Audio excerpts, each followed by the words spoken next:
Casos de estupro aumentam nos últimos anos em Ribeirão Preto. O número já é alto sem considerar as subnotificações. Autoridades trabalham para reforçar a rede de apoio às mulheres vítimas dessa violência.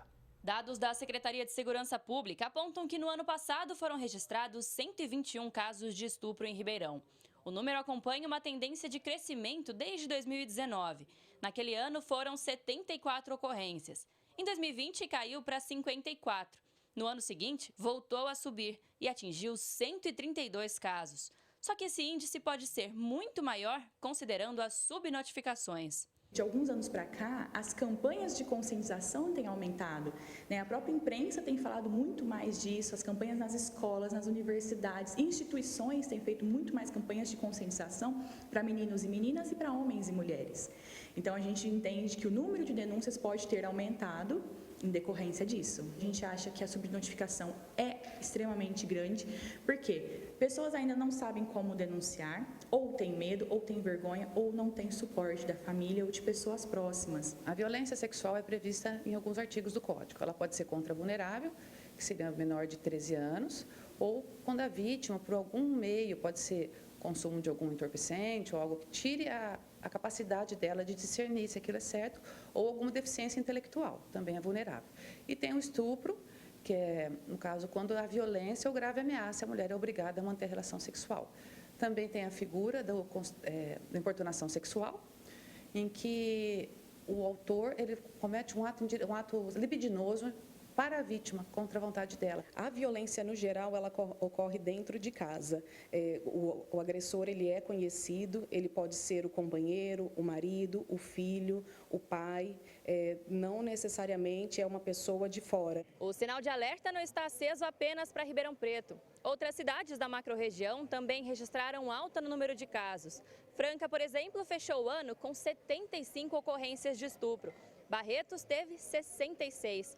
Por isso, as autoridades trabalham para fortalecer a rede de apoio às mulheres vítimas dessa violência. A política pública para evitar que o crime venha a acontecer, para evitar que essas agressões, que esses crimes venham a acontecer por meio da educação, por meio da cultura, por meio da conscientização, e a fase pós que, se o crime vier a acontecer, eu preciso de uma investigação, eu preciso fortalecer, eu preciso acreditar na palavra da vítima, eu preciso dar apoio para essa mulher, para essa criança, porque crianças também são vítimas. As mulheres que nós atendemos, elas passam por um atendimento psicossocial. Nós podemos, nesse atendimento, fazer encaminhamentos para vários serviços, como a DDM, as solicitações de medida protetiva, descumprimento de medida protetiva. Também podemos fazer encaminhamentos para o atendimento psicológico, clínico, quando a gente vê a necessidade. Encaminhamento para a Defensoria Pública, quando tem a necessidade de alguma questão jurídica. O caso mais recente, investigado em Ribeirão, é de uma mulher de 39 anos que alega ter sido vítima de estupro durante um encontro, marcado através de um aplicativo de namoro.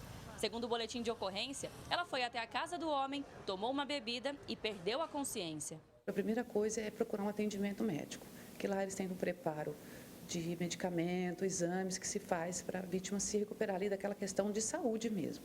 Em seguida, com relação à justiça, faz o boletim de ocorrência, tem também o apoio do CRES, do CEA Vidas, que é toda uma rede de apoio na EM, que existe aqui na cidade, que dá o apoio psicossocial. O importante é ter dados, Então, o nome, o endereço, se puder, ter o telefone, a gente vai até o local, vamos fazer um atendimento com essa mulher, abordar a situação sobre a violência que ela está acontecendo com ela.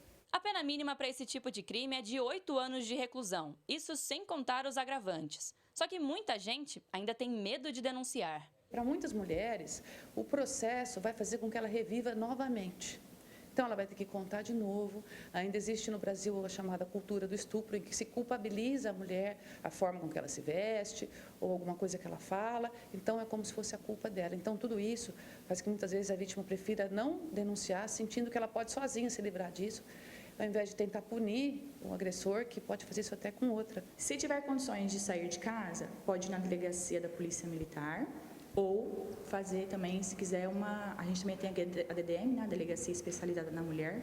Se não tiver como sair de casa, tem o telefone 190 da Polícia Militar, 180 para o atendimento à situação de mulheres em situação de violência e 153, porque aqui em Ribeirão Preto a gente tem a Patrulha Maria da Penha. A rede de apoio é muito importante. Acabar com esse tipo de crime, reduzir esses números é um dever de todo mundo. Então a gente tem que apoiar, a gente tem que ajudar, a gente tem que fortalecer e a gente também pode denunciar. Alice Carvalho para o Jornal da Clube. Para falar mais sobre esse tema que merece atenção, eu falo agora com o analista em segurança pública, Flávio Vice Amadeu. Vice, 121 registros de estupros e esse número deve ser maior, segundo a Delegacia de Defesa da Mulher. Precisamos, de fato, trabalhar no incentivo à denúncia, né? Uma ótima tarde. Boa tarde, André. Realmente, a gente percebe aí que, comparativamente com 19 e 20, que foram anos atípicos, a gente teve uma mudança no comportamento desse traço, um aumento significativo.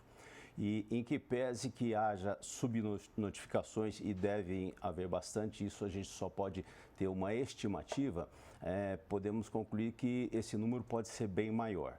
Mas, independente de ser maior, o quanto isso é maior, o importante é que a gente consiga fazer as ações preventivas. Mais importante do que informar e noticiar o crime é fazer as ações preventivas. E é claro, quando noticiado e quando se tem o rastro, a instituição de polícia judiciária e puder ser o mais célere possível nas investigações, na aquisição de materialidade para o processo desse criminoso, melhor.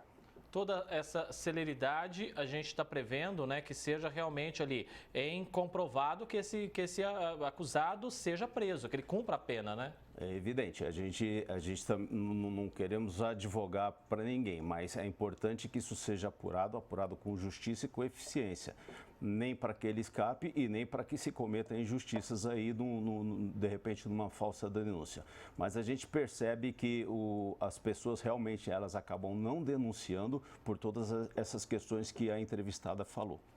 Amigos, familiares, companheiros, todos têm um papel importante, principalmente na hora de acolher essas vítimas. Exato. André, antes da gente se prender ao fato apenas da denúncia, da notificação, é importante que as pessoas entendam também que se a gente não possa ser um mero notificador, ter apenas aí o resultado do que foi a notícia crime. Então, o comportamento social das pessoas, como existe aí uma análise de que parte das vítimas podem ser vitimadas por crime através de uma rede social, que ela se encontra com a pessoa e acaba sendo vítima. Isso deixa também um rastro para que a polícia possa investigar, ou dentro da própria casa com um familiar ou com um parceiro com que a pessoa passe a conviver, mas não conhece antecedentes dele, e isso passa a aumentar a vulnerabilidade das vítimas. Então, também as pessoas, através das campanhas que a gente percebe aí que o poder público investe bastante em campanhas, mas que as pessoas se atenham a esses detalhes, porque é muito melhor prevenir do que a gente apenas verificar que as vítimas acabam aumentando e apenas a gente ficar contabilizando o número de vítimas. É possível diminuir, sim, desde que as campanhas sejam eficientes e as pessoas consigam absorver o conteúdo da campanha e compreender por que elas acabam sendo vitimadas e como como podem fazer para diminuir a sua vulnerabilidade. Vice, infelizmente, grande parte das vítimas é composta por menores de idade ou até mesmo as crianças. Vale a pena investir na rede protetiva que atue também na rede de ensino? Eu penso que sim, porque a educação dentro da escola é importante. A criança pode estar sendo vítima também e não estar identificando ou não conhece que aquilo lá é um tipo penal. Então é muito importante essa comunicação dos educadores e que isso permeie com a família para conhecer até a própria escola, identificando que a criança pode estar tendo um problema dentro de casa ou na própria escola ou em outro meio qualquer. Flávio Vice Amadeu, analista em segurança pública, agradeço a sua presença aqui no nosso jornal e até a próxima. Obrigado.